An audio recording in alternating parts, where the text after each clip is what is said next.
Welcome to a 30-minute gentle yoga practice. My name is Kaylee.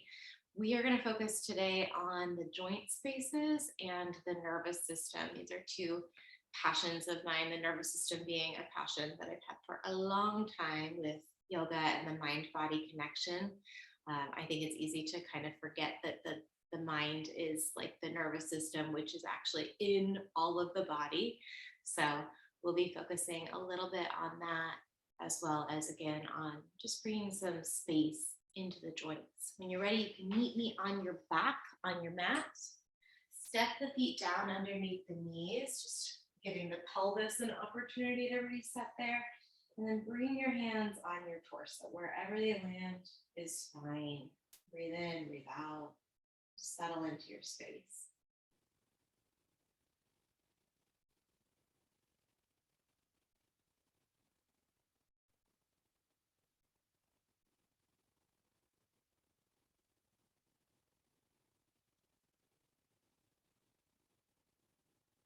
Bring your awareness to the palms of your hands. Notice the temperature of the hands, maybe the texture of the fabric or your skin.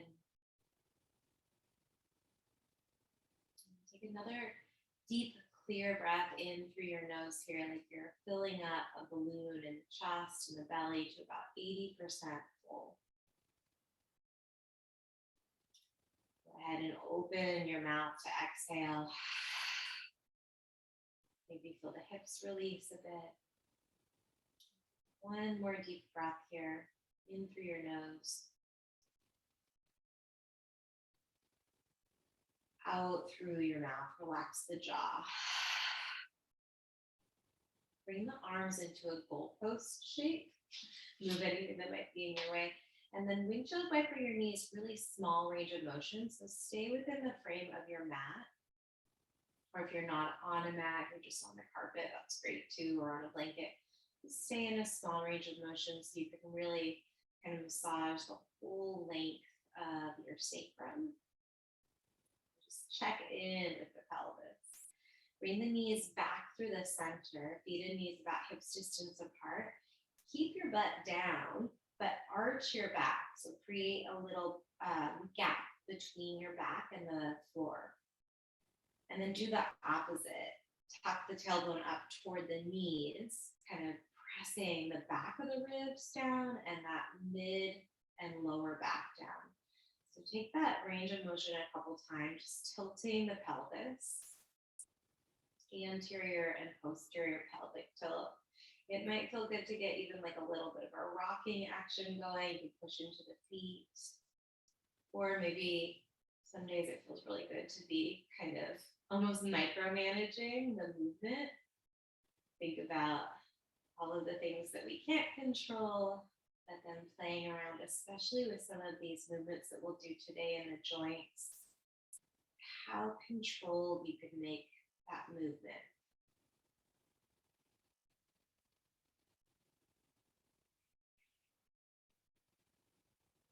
One more, if it feels right, you can link it to your breath. And go ahead and keep the left knee bent and the foot down underneath the knee. Bring the right knee into your chest with your right hand. We're going to circle the right thigh bone around in that hip socket. Same deal here. See how precise you can make that circle. For me, it feels more like a kind of blob, like an amoeba shape. See if you can really create a circle, smoothing out which the direction, that circumference. And if it feels gritty in any one of those quadrants, you can hang out there for a moment or slow that circle down. My left hand is on my left hip, kind of helping anchor it. Some people like to bring their left arm out to the side, whatever makes sense for you.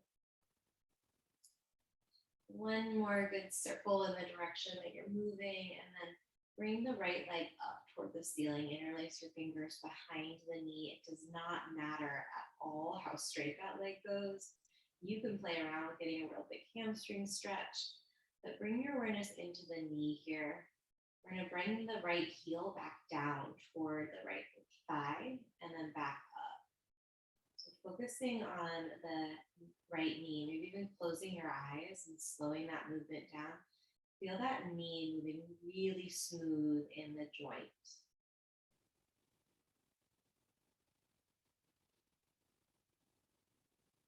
If it feels right, you might bring a little bit of movement into the right foot, flexing and extending the right foot. You'll feel a little stretch in the calf or the shin, depending on which way you're pointing your toes. All right, we're going to keep the right leg lifted.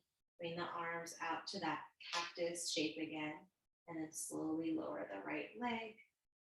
Slowly lift it back up. Press into the left foot for a little bit of support here. So finding that extension in the right hip and then that flexion in the right hip. I sometimes like to bring like a finger or two, my index finger or my peace fingers into that right hip crease. Feel that hip flexor extend on the way down and then flex on the way up. So sometimes we can get a little fussy about hip flexors being too tight. We actually want them to be strong. We just don't want them to be so tense that they can never let go of that muscle tension. So lengthening and then contracting. Let's keep the right leg long this time on the floor. So keep it extended out in front of you. Bring the left foot to the inside of the right knee. So drop the left knee out to the left, finding like a tree pose here on your back, and then reach the arms up over your head. You can catch the left wrist or the left elbow with your right hand, and then take a little side stretch, opening up through the left side body a bit here.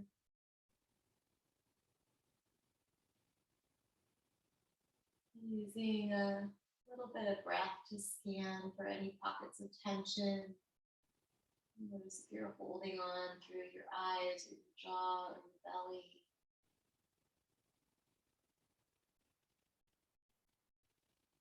If that tension is really stubborn, that's totally okay. Be really patient with your body. You be really curious about what purpose that tension might be serving.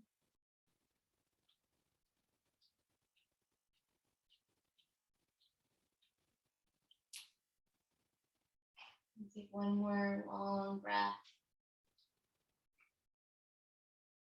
And then as you exhale, come into a mini Shavasana just for a moment. Scanning for any contrast between the right leg and the left, moving your awareness up from your feet, through your legs, into your pelvis. And then slide the feet down underneath the knees. Inhale your arms back up overhead, lengthening out through the underarms, through the sides of the ribs, through the sides of the waist. Go ahead and bring your hands to your left knee, drawing the left knee in, and then we'll circle through the left hip. Right hand can just gently help anchor the right hip down, or maybe it comes out to the side for a little counterbalance. You're near a wall, actually, that can be maybe the most helpful, bringing the right hand against a wall or a piece of furniture. Switch direction of those circles. You might notice too with these knee or hip circles, you're getting a little bit of an abdominal massage. So as we move that hip around here with the back stabilized, we're bringing a little bit of cool movement into the belly. Extend the left leg up toward the ceiling, and then bending and re-extending through that left knee. Again, looking for smooth movement. Letting the gaze be soft or the eyes be closed. Taking those deep, clear breaths, pointing and flexing through the left foot.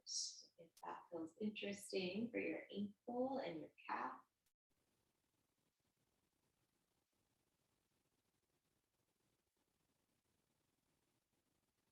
Keeping the left leg lifted toward the ceiling, bringing the arms out, and then lowering and lifting the whole left leg. Find ways to support yourself here.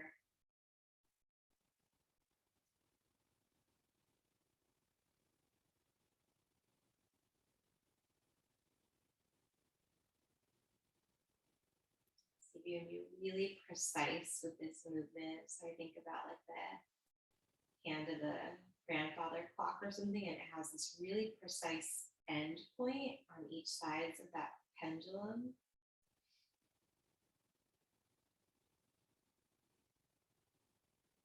Let's do one more and then we'll set up in that tree, lowering the left leg slowly, letting the right knee float over to the right. Reach the arms up overhead. This time catch the right wrist. Bring your shoulders over to the left a little bit, maybe even nodding your head so your left ear is pointed downward.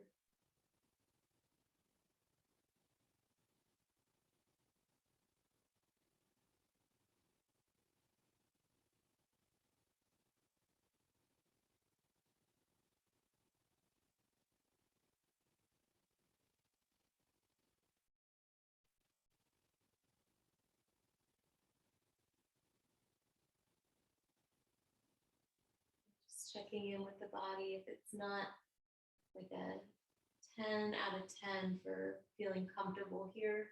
If there's any adjustments you can make for the last couple breath cycles, and just a little bit more ease.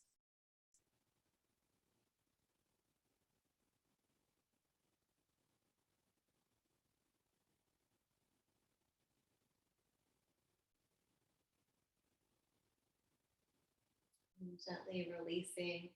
Take your time to transition up to a seated position. So again, not rushing. And then drop your knees, both of them over to the right. So we're going to come into deer, or sometimes it's called stag, this posture. So you're going to bring the hands either onto the right calf or in front of it. Check in there. Looking for some sort of sensation in the outer edge of the right hip and thigh.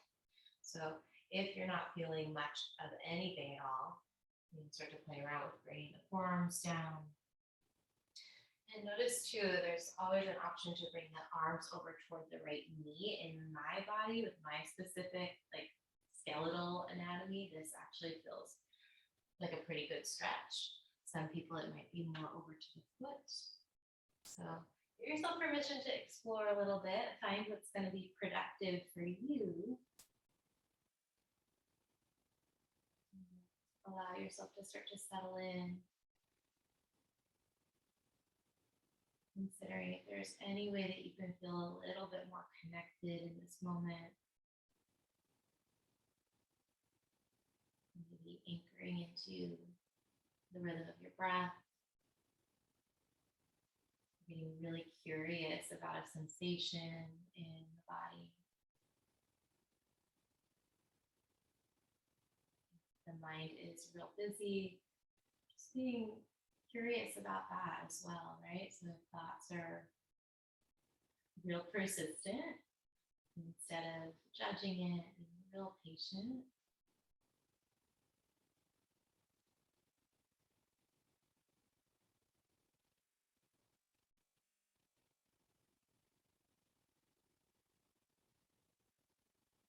Last few breaths here. If it would feel good, it always feels good to me to drop your head down and give your head a gentle shake or a gentle nod. Letting gravity help create some space in those very top vertebra, those upper vertebra in the back of the neck.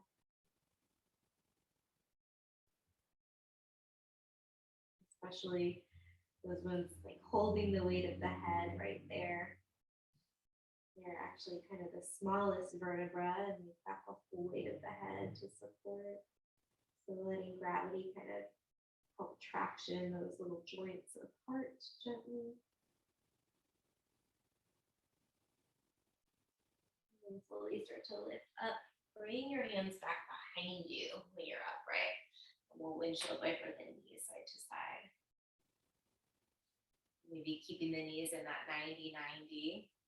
If you're feeling real spicy today and you want something a little bit more challenging, bring the hands to the heart and try and work this movement hands free. Some days I'm kind of, maybe you've done enough, and so using the hands to support can be a nice way to affirm that to yourself. You've done enough. Drop the knees to the left when you're ready.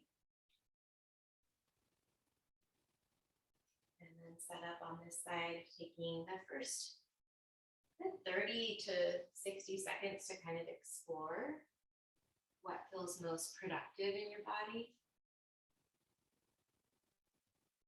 That Goldilocks mentality, where does the stretch feel like it's just right? And then settle in there with your breath.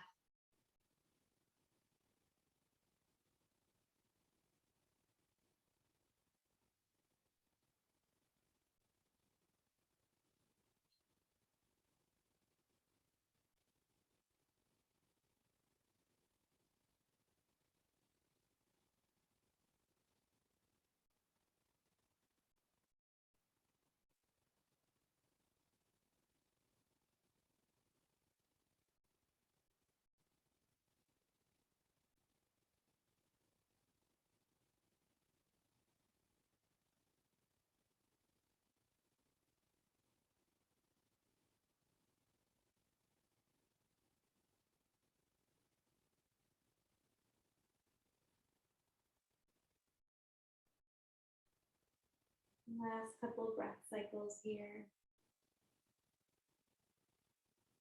Back to an awareness that this whole practice is about taking care of your mind and your body.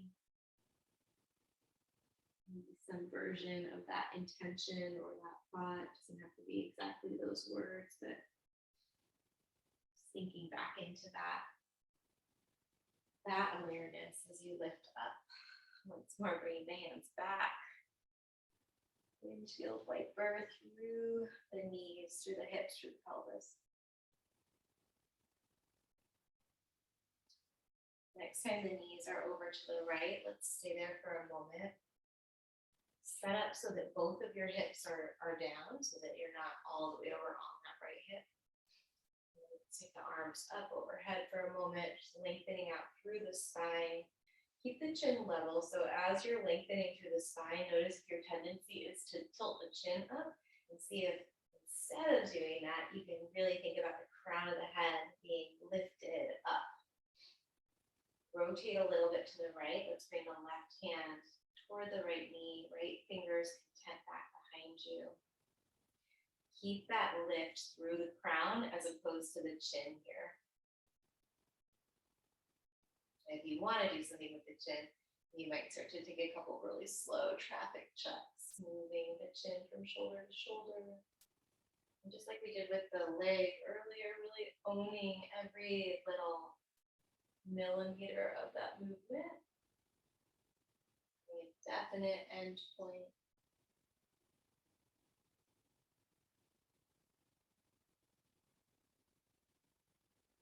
Through the center, releasing the hands. And then let's switch the knees to the other side. Arms come up overhead. Lengthen out through the spine.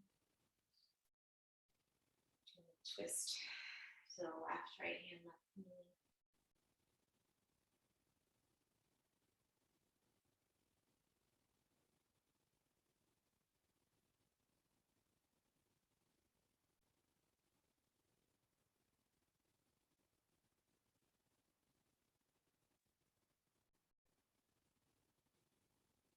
To the center. One last thing before we settle for Shavasana. Go ahead and lie down onto your side with the knees bent at about a 90-degree angle. Use your bottom arm to rest your head on. So it really does not matter to me which side you lay on. We'll do both. That top arm, the one that's free, that your head's not resting on, you're going to reach it out away from the body. Keep the knees connected. So that top knee is going to want to slide back. See if you can keep it on top of the bottom knee. Reach the free arm up over your head. Just notice the stretch there. We're going to draw a circle with this arm. For me, I've got to bend my elbow. Do what makes sense for you, but circle that arm a few times, focusing on your top shoulder, letting that top shoulder move. There's a very subtle movement in the rib cage too. It's really not that subtle, but the rib cage doesn't move a ton, so it can feel pretty subtle. So as that arm comes up overhead and back behind you, the rib cage is slightly opening toward the ceiling. And as the arm comes out in front of you, your sternum is pointing back, right out in front of you. Last one, hold it at that kind of close to end range, but not uncomfortable range. Circle the top wrist. So you can find some space and switch the direction of those circles. Find some space in all of those little joints in that top wrist. Great. Switch sides. You can either just roll away from the screen or go ahead and switch. Bring your head to the other side of your mat or the floor. Knees bent to that 90-degree angle. Bottom arm is resting your bottom temple. Top arm comes out. And then just lassoing it up and over. Aware of the movement of the knees. You can keep that top knee right above the bottom. And then maybe go slower than I'm going. Slow yourself down if you can. I'm going a little fast through this. So the rib cage, obviously the bones are pretty, it's a cage. It doesn't move a lot. And they connect with the thoracic spine. So we don't have a ton of movement in terms of extension or rotation in that part of the body. And there's a lot of connective tissue too that can get a little sticky. This is a nice way to just lubricate some of those tissues. Invite a little bit of gentle movement. And holding at that close to end range, 75-80% of that end range of motion, circle the top wrist. Switch the direction of those rotations with your top wrist.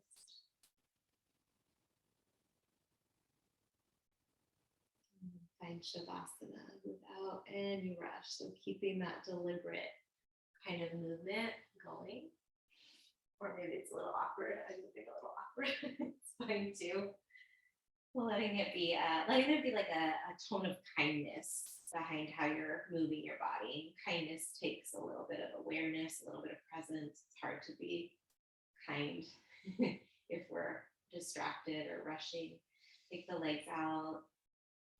Let the eyes soften or close. Do that little check-in. If you're not feeling a 10 out of 10 in terms of comfortable here, if there's any way that you can increase that level of ease that's available to the body. Adjust the shoulders, use a prop under the neck or under the knees.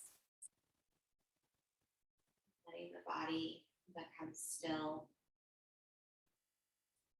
A nice body scan here. Bringing your awareness first to the crown of the head. Down across the forehead, relaxing and smoothing from temple to temple. Across the brows,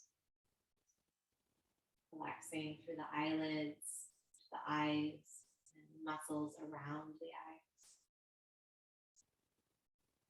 Relaxing the rest of the face, your awareness to your mouth, and decompressing the jaw, the lips. Moving down through the neck, across the collarbones and back down to the shoulders. And the awareness drift down the length of the arms to the elbows, to the forearms, the wrists, palms of the hands, through the fingers and the knuckles of each finger. Coming back to the center of the chest. The ribs soften with your exhales.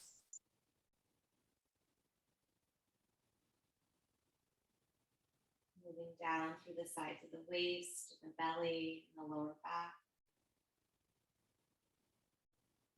Down through the hips and the pelvis. Drifting down through the thighs, the knees, the lower legs, to the ankles, to the feet.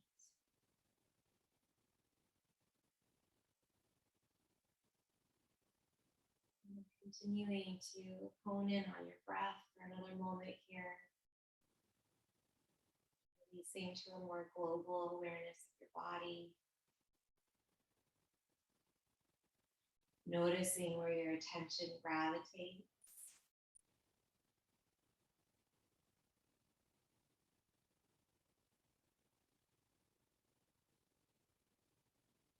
Bringing your awareness back to the space around the body, noticing any sounds, noticing the temperature or the movement of the air. Starting to bring a little bit of movement back into your body, maybe some deeper breaths. Might feel good to slide the feet down underneath the knees and stretch the arms back overhead. And take your time to transition up to seated, landing with your hands at your heart, taking an opportunity to pause.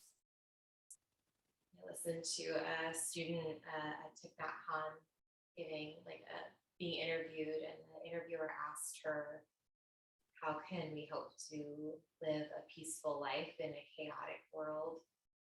And she reminded him and us all, reminded me for sure, that a peaceful life is made of peaceful moments.